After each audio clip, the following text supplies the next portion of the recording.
مرحبا بكل المتابعين الكرام الأوفياء لقناة طقس الجزائر. إذن نوافيكم بنشرية خاصة للولايات والمناطق المعنية لتساقط أمطار رعدية إن شاء الله خلال يوم الغد الأربعاء 22 نوفمبر 2023.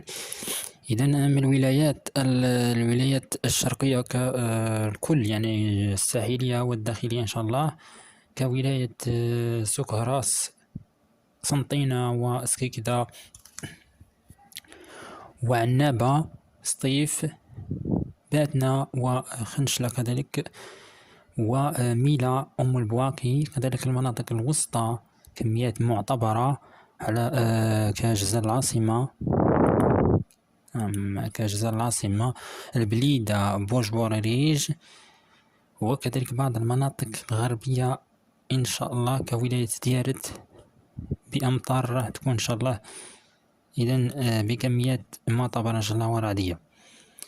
إذن في النهاية نتمنى كل الخير لكل الجزائر إن شاء الله، ونتمنى غاية نافع لهذه الولايات التي ذكرناها منذ قليل.